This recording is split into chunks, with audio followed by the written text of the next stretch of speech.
Sempena bulan Ramadan yang mulia ni, teman nak berkongsi. Sharing is caring. Berkongsi itu tanda ambil berat, tanda kita ni seronok. Jadi tuan-tuan dan puan-puan yang dirahmati Allah Subhanahu Wa Taala, saya nak kongsi tentang manfaat, faedah yang kita dapat daripada berpuasa. Apa yang Allah Subhanahu Wa Taala perintahkan kepada kita mesti ada kebaikan, mesti ada manfaat dia. Walaupun kita tak buat apa yang Allah perintahkan, Allah tak jejeh apa-apa. Kita yang rugi. Kita yang tak dapat manfaat, kita yang tak untung. Jadi sebab itu apa yang Allah perintahkan kita buat.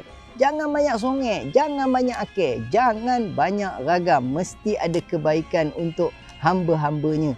Jadi hari ini nak kongsi dua manfaat ataupun dua faedah kita berpuasa. Yang pertama, dengan berpuasa kita akan sihat. Siapa yang kata kita sihat? Ni bukan doktor, bukan siapa-siapa yang kata tu Nabi. Nabi Muhammad sallallahu alaihi wasallam bersabda, "Sumu tasihhu, berpuasalah kamu, nescaya kamu akan sihat." Dah Nabi yang cakap, tak percaya lagi. Wa ma yantiqu 'anil hawa in huwa illa wahyun yuha. Nabi Muhammad tak bercakap berdasarkan nafsu, melainkan yang keluar daripada mulut dia tu semuanya adalah wahyu daripada Allah Subhanahu Wa Taala. Jadi dah Nabi kata berpuasa itu kita akan sihat. Sebab apa? Sebab selama ini penyakit-penyakit yang menimpa yang kita dapat itu puncanya daripada makan. Bayangkan tiap-tiap hari kita makan sehari berapa kali? Nabi sikit makan, kita sikit-sikit makan. Nabi berjaga-jaga makan. Kita bila jaga je makan.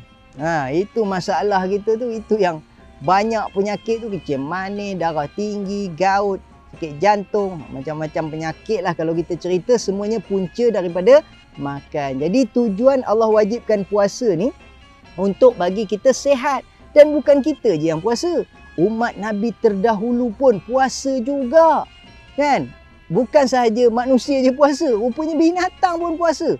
Pokok-pokok, tumbuh-tumbuhan pun berpuasa juga. Jadi nak ceritanya puasa ni ada faedah, ada manfaat dia. Bila kita puasa, kita akan sihat. Tapi tuan-tuan dan puan-puan, kenalah ikut petua ataupun cara ataupun teknik yang telah diajarkan oleh Nabi SAW.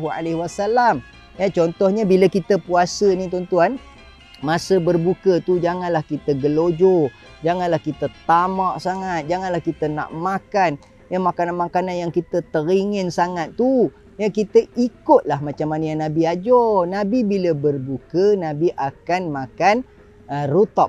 Apa makna rutab? Rutab ialah kurma, tetapi dia kurma muda nak kemasak. Itu dia panggil rutab. Tapi kalau tak ada rutab, boleh makan tamar. Tamar ialah kurma kering. Kebanyakan kita makan kurma kering lah yang ada di pasaran tu. Kemudian minum air kosong.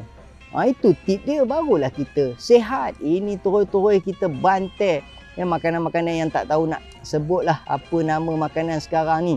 Kemudian makan pula banyak. Udah jadi melepek kita, dah macam ulos sawa.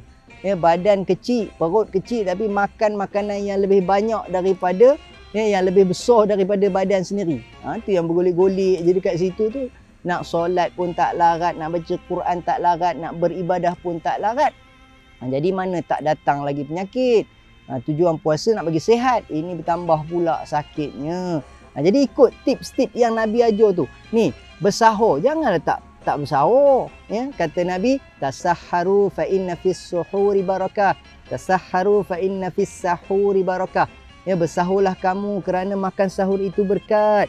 Bersahurlah kamu kerana waktu sahur itu berkat. Sebenarnya makan pagi-pagi tu, kan kita dah banyak kali dengar daripada penceramah pakar pemakanan. Dia galakkan sangat kita ni makan pagi-pagi, sarapan pagi. Jangan tinggalkan sarapan pagi, ada banyak manfaat. Eloklah kita bekalkan kita punya perut kita ni dengan alas. Kita kata dengan makan sedikit, jangan tak makan. Kan? Yang kedua, tu manfaat kedua yang kita dapat daripada berpuasa ialah supaya kita ni merasa insaf, supaya kita ni merasa sedar diri, supaya kita ni merasa bersyukur tentang nikmat makan yang kita dapat pada setiap hari. Ya, bayangkan tuan-tuan, orang yang kelaparan tu, yang kita dengar dekat Palestin, dekat Syria, dekat Yaman tu, macam itulah rasa mereka setiap hari bila mana mereka lapar. Jadi dengan berpuasa kita dapat merasai kelaparan seperti mana yang mereka rasa. Malah mereka tu bukan tahap lapar dah tuan-tuan, dia dah namanya kebulur dah. Pasal kalau kita pagi sampai petang tak makan, kita rasa lapar, itu namanya lapar. Tapi kalau dah berhari-hari tak makan, itu apa namanya? Tak kebulur namanya.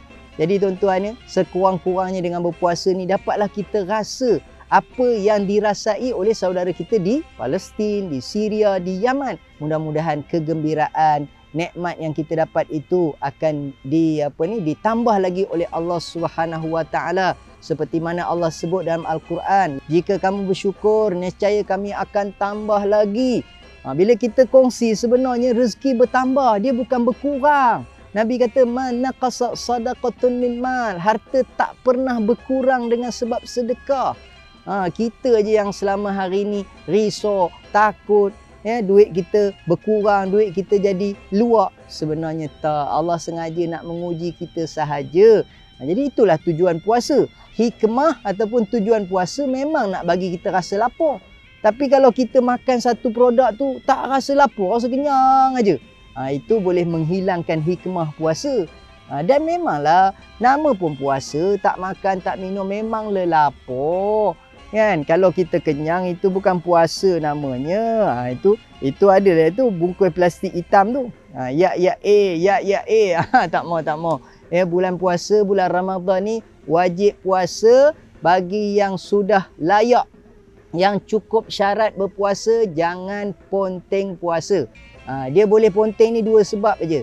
Wa in kuntum marda aw ala safarin, jika kamu sakit ataupun bermusafir, tapi kena ganti fa'iddatum min ayyamin ukhar, kena ganti pada hari yang lain. Itu pun kalau betul-betul sakit.